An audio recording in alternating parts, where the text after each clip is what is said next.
Hello friends.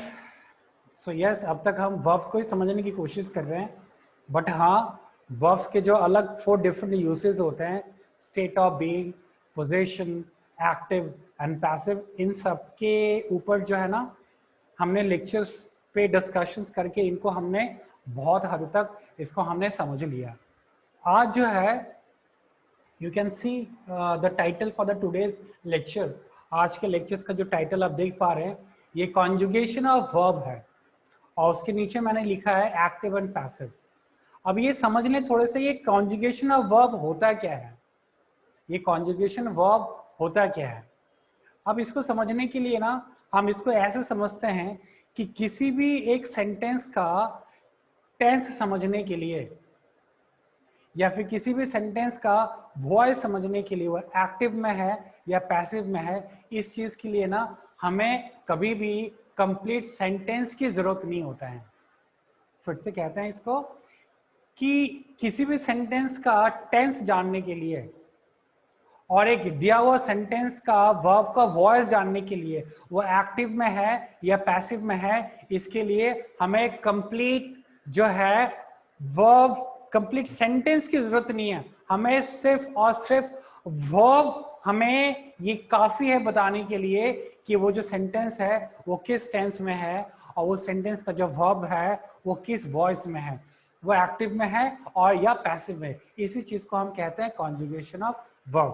तो इसको हम थोड़ा सा ऐसे समझने की कोशिश करते हैं, to identify the tense of a sentence, to identify the tense of a sentence, या फिर to know the voice of verb कि एक्टिव में है या पैसिव में है, एक्टिव और पैसिव में है, एक्टिव में है या पैसिव में है। ये दो इंफॉर्मेशन। पहले मैंने क्या लिखा, पहले मैंने लिखा to identify the tense of a sentence, या फिर और to know the voice of verb, voice का वर्ब एक्टिव में है या पैसिव में है। इस चीज के लिए ना हमें कंप्लीट सेंटेंस की जरूरत नहीं है। क्या हो गया, we don't need complete sentence. किसी भी सेंटेंस का टेंस जानने के लिए कि प्रेजेंट टेंस में है, पास्ट टेंस में है, फ्यूचर टेंस में है, सिंपल प्रेजेंट में है, सिंपल पास्ट में, सिंपल फ्यूचर में है, प्रेजेंट कॉन्टिन्यूअस में है, पास्ट कॉन्टिन्यूअस में, फ्यूचर कॉन्टिन्यूअस में है, और उस सेंटेंस का जो वर्ब है वो एक्टिव वॉइस में है, पैसिव वॉइस में है। इस चीज के लिए ना हमें कंप्लीट सेंटेंस की जरूरत नहीं है। हमें क्या चाहिए, सिर्फ वर्ब चाहिए। सिर्फ हमें वर्ब भी दिख जाए ना, बाकी सब्जेक्ट और प्रेडिकेट पार्ट को कवर करके सिर्फ हमें वर्ब भी दिखा दिया जाए ना, तो ये कहना काफी हो जाएगा कि ये सेंटेंस जो है ना इस पर्टिकुलर टेंस में है और इस सेंटेंस का जो वर्ब है ना ये एक्टिव में है या पैसिव में है। उसमें क्या होता है, we don't need complete sentence, only verb is enough to tell the tense of a sentence or to know या to tell the voice of a sentence। voice of a sentence का मतलब active या passive, ये इसको कहते हैं conjugation of verb. Friends समझ में आ गया? फिर से समझ लेते हैं। कॉन्जुगेशन ऑफ वर्ब हमें ये बताता है कि सिर्फ वर्ब इनफ होता है हमें ये बताने के लिए और ये समझाने के लिए कि जो दिया हुआ सेंटेंस है, एक जो गिवन सेंटेंस है, वो सेंटेंस का टेंस क्या है, प्रेजेंट टेंस है, पास्ट टेंस है या फ्यूचर टेंस है, और उस सेंटेंस का जो वर्ब है उसका क्या वॉइस है, एक्टिव है या पैसिव है। सिर्फ वर्ब हमें बता देता है। इसी चीज को हम कहते हैं कॉन्जुगेशन ऑफ वर्ब। तो चले समझने की कोशिश करते हैं हम कि इस चीज को हम कैसे देख पाएंगे या कैसे समझ पाएंगे। कि किसी भी सेंटेंस का टेंस जो है कौन से टेंस में है, और वो सेंटेंस का जो वर्ब है वो वॉइस उसका क्या एक्टिव और पैसिव है। इसके लिए ना हम एक 3 कॉलम बना लेते हैं। एक में कर लेते हैं नेम ऑफ टेंस, सेकंड में कर लेते हैं हम एक्टिव वॉइस, और थर्ड में हम कर लेते हैं पैसिव वॉइस। राइट, 3 कॉलम बना लेते हैं हम। 3 कॉलम हमने बना लिया। फर्स्ट हम शुरू होता ऑब्वियसली सिंपल प्रेजेंट टेंस। अगर प्रेजेंट टेंस लेते हैं तो हम सिर्फ वर्ब्स की बात करेंगे। सिंपल प्रेजेंट टेंस क्या हो जाना है यहाँ पे, स्पीक या स्पीक्स। मतलब सिंपल प्रेजेंट टेंस में हमको पता है स्पीक या स्पीक्स लगता है, गो या गोज लगता है, रन या रन्स लगता है, राइट या राइट्स लगता है, डांस या डांसेस लगता है। हमने ये सारी चीजें हमने बेसिक्स बातों में कर लिया है कि जो वर्ब में एस यस लगा रहता है ना उसको वर्ब का सिंगुलर फॉर्म कहते हैं, और इस वर्ब का इस्तेमाल तब हम करते हैं जब सब्जेक्ट होता है थर्ड पर्सन सिंगुलर नंबर में। तो अगर हमें वर्ब में स्पीक स्पीक्स दिख जाए, रन रन्स दिख जाए, डांस डांसेस दिख जाए, राइट राइट्स दिख जाए, इसका मतलब हुआ वो जो सेंटेंस है ना वो सिंपल प्रेजेंट टेंस में है और एक्टिव वॉइस में है। पैसिव की बात कर लें तो is, am, are, spoken. Passive में ना हमेशा वर्ब का थर्ड फॉर्म लगता है, उसको कहते हैं वर्ब का पास्ट पार्टिसिपल फॉर्म। तो कभी भी सेंटेंस में अगर हमें is, am, are, spoken, is spoken, am spoken, are spoken मिल जाए, इसका मतलब हो गया वो जो सेंटेंस है ना वो सिंपल प्रेजेंट टेंस में है और पैसिव वॉइस में है। सेकेंड ऑब्वियसली हम प्रेजेंट कॉन्टिन्यूअस करेंगे, थर्ड हम करेंगे प्रेजेंट परफेक्ट, फोर्थ करेंगे प्रेजेंट परफेक्ट कॉन्टिन्यूअस। बट हम ना इसका पास्ट टेंस में देख लेते हैं। अगर हम पास्ट टेंस करते हैं सिंपल पास्ट, यहां पे मैंने इसको करना है बट सिंपल पास्ट इसलिए कर लिया क्योंकि पास्ट टेंस जो होता है ना प्रेजेंट टेंस का कार्बन कॉपी होता है। स्पीक्स का भी पास्ट टेंस स्पोक और स्पीक्स का भी पास्ट टेंस स्पोक। तो यहाँ पे क्या हो जाना है, यहाँ पे हो जाना है स्पोक। स्पोक कहीं दिख जाए हमें, वर्ब की सेकंड फॉर्म दिख जाए, उसका मतलब हो गया वर्ब जो है वो टेंस जो है सिंपल पास्ट में एक्टिव में है। इसका पैसिव क्या हो जाएगा, इसका पास्ट टेंस वॉज, एम का पास्ट टेंस वॉज, आर का पास्ट टेंस वर, स्पोकन का तो स्पोकन ही रहना, पैसिव में पास्ट पार्टिसिपल फॉर्म ही रहना है। तो क्या हो जाएगा यहाँ पे was, were, spoken. Present continuous देखते हैं हम।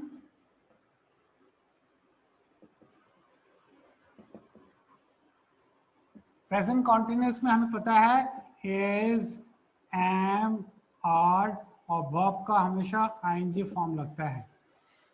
और प्रेजेंट कॉन्टिन्यूअस मतलब कहीं भी अगर हमें इज, एम, आर और वर्ब की आईएनजी फॉर्म दिख जाए इसका मतलब वो टेंस जो है प्रेजेंट कॉन्टिन्यूअस में है और एक्टिव में है। पैसिव में क्या हो जाता है, इज, एम, आर और बीइंग लगता है, और स्पोकन तो लगना ही है क्योंकि वो पैसिव में हमेशा पास्ट पार्टिसिपल फॉर्म होता है थर्ड लग। बट ये याद रखें कि बीइंग लगता है, कॉन्टिन्यूअस के पैसिव में बीइंग लगता है। अब हम पास्ट टेंस भी देख लें क्योंकि पास्ट टेंस जो होता है ना प्रेजेंट टेंस का कार्बन कॉपी होता है, तो हम पास्ट कॉन्टिन्यूअस देख लें। यहाँ पे पास्ट कॉन्टिन्यूअस, यहाँ पे इस का पास्ट टेंस हो जाएगा वॉज, एम का पास्ट टेंस वॉज, आर का पास्ट टेंस वर, स्पीकिंग का स्पीकिंग रह जाना है। तो क्या हो जाना है यहाँ पे was, were, speaking. Same thing यहाँ पे is, am, are, speaking being spoken है, तो यहाँ पे वॉज, वर, बीइंग स्पोकन। बिल्कुल carbon copy past tense present tense का, राइट। अब आ जाता है हमारे पास प्रेजेंट परफेक्ट। प्रेजेंट परफेक्ट में एक्टिव में हैज और हैव और वर्ब का थर्ड फॉर्म एक्टिव में भी लगता है which is present perfect form of verb. तो हैज, हैव, स्पोकन। पैसिव में बीन लग जाता है तो क्या हो जाएगा हैज, हैव, बीन, स्पोकन। यहां पे याद रखना है कि परफेक्ट के पैसिव में बीन और कॉन्टिन्यूअस के पैसिव में बीन। प्रेजेंट परफेक्ट हो गया, पास्ट परफेक्ट हम देख लेते हैं। पास्ट परफेक्ट जो होता है ना बिल्कुल प्रेजेंट परफेक्ट का कॉपी होता है, तो यहाँ पे पास्ट परफेक्ट हम कर लें। हैज का पास्ट टेंस हैड, हैव का पास्ट टेंस हैड, स्पोकन का स्पोकन ही रहना है, हैड स्पोकन। पैसिव में क्या हो जाना है, सेम थिंग, हैज का पास्ट टेंस हैड, हैव का पास्ट टेंस हैड, बीन तो रहेगा ही, तो यहाँ पे हैड बीन स्पोकन। बस प्रेजेंट परफेक्ट कॉन्टिन्यूअस देख लें हम। Present perfect continuous, present perfect continuous का क्या हो जाना है, हैज, हैव बीन स्पीकिंग। चाहे वो प्रेजेंट परफेक्ट कॉन्टिन्यूअस हो, पास्ट परफेक्ट कॉन्टिन्यूअस हो, फ्यूचर परफेक्ट कॉन्टिन्यूअस हो, बीन लगता ही है। और इसका पैसिव नहीं होता है, there is no passive. Present perfect continuous का पैसिव नहीं होता है, पास्ट परफेक्ट कॉन्टिन्यूअस का पैसिव नहीं होता है, और फ्यूचर परफेक्ट कॉन्टिन्यूअस का भी पैसिव नहीं होता है। अब प्रेजेंट परफेक्ट कॉन्टिन्यूअस हमने कर लिया, तो पास्ट परफेक्ट कॉन्टिन्यूअस भी देख लें हम। पास्ट परफेक्ट कॉन्टिन्यूअस क्या हो जाएगा यहाँ पे, यहाँ पे हैज हैव बीन स्पोकन है, तो हैज का पास्ट टेंस हैड, हैव का पास्ट टेंस हैड, तो क्या हो जाना यहाँ पे, हैड बीन स्पीकिंग। और प्रेजेंट परफेक्ट कॉन्टिन्यूअस का पास्ट पैसिव नहीं होता है, तो पास्ट परफेक्ट कॉन्टिन्यूअस का भी पैसिव नहीं होता है, there is no passive, that's fine. तो ये देखिए, सिर्फ वर्ब काफी है हमें ये बताने के लिए कि कोई से भी सेंटेंस किस टेंस में है, और वो एक्टिव में है, उस वर्ब का वॉइस एक्टिव में है या पैसिव में है। प्रेजेंट टेंस हो गया, पास्ट टेंस हो गया, अब हम फ्यूचर टेंस को भी देख लेते हैं। अब जो है हम फ्यूचर टेंस को भी देख लें, because tenses are three, present tense, past tense and future tense. Fine, तो ये देख लें हम इसको भी एक बार, उस तरीके से फिर हमारा कॉन्जुगेशन खत्म हो जाएगा। Simple future, simple future, simple future. एक चीज फिर मैं यहाँ पे बता दूं कि फ्यूचर टेंस की पहचान हम तभी करते हैं ना जब हमारे पास क्या रहता है, shall will. Shall and will एक मात्र का ये प्रमाण होता है कि वो सेंटेंस फ्यूचर टेंस में है। बट यहाँ पे सिर्फ शैलो विल आप ना सोचें, यहाँ पे जो 14 मोडाइल्स होता है, can, could, may, might, shall, should, will, would, have to, used to, ought to, need, dare and must, यहाँ पे किसी भी इसमें से एक हम मोडाइल्स का हम इस्तेमाल कर सकते हैं। तो यहाँ पे सिर्फ विल शैल नहीं सोच के ना, हम किसी भी मोडाइल्स के बारे में हम सोच सकते हैं। तो यहाँ पे सिंपल मोडाइल्स में क्या हो जाता है हमारे पास, शैल या विल, और यहाँ पे ना मैंने ब्रैकेट में एम लिख दिया, यहाँ पे कोई भी मोडाइल्स लगा सकते हैं, और मोडाइल्स के बाद जो होता है ना वर्ब का फर्स्ट फॉर्म होता है। तो ये हो गया वर्ब का simple future tense, simple future tense में ये हो गया, एक्टिव में हो गया। पैसिव की बात करते हैं तो शैल और विल लगा दें आप, या फिर इसके पहले इसकी जगह कोई भी मोडाइल्स लगा दें, और जो है बी लगता है, और वर्ब की हमेशा पैसिव में जो लगता है वो क्या लगता है, पास्ट पार्टिसिपल फॉर्म ही लगता है। सेकेंड हो जाता है हमारा फ्यूचर, फ्यूचर कॉन्टिन्यूअस। क्या हो जाता है, शैल या विल, और यहाँ पे कोई मोडाइल्स लगा लें आप, यहाँ पे बी लगा लें, और यहाँ पे स्पीकिंग, ये हो गया फ्यूचर कॉन्टिन्यूअस का एक्टिव वॉइस। सॉरी, इसका पैसिव तो होता ही नहीं है, there is no passive form.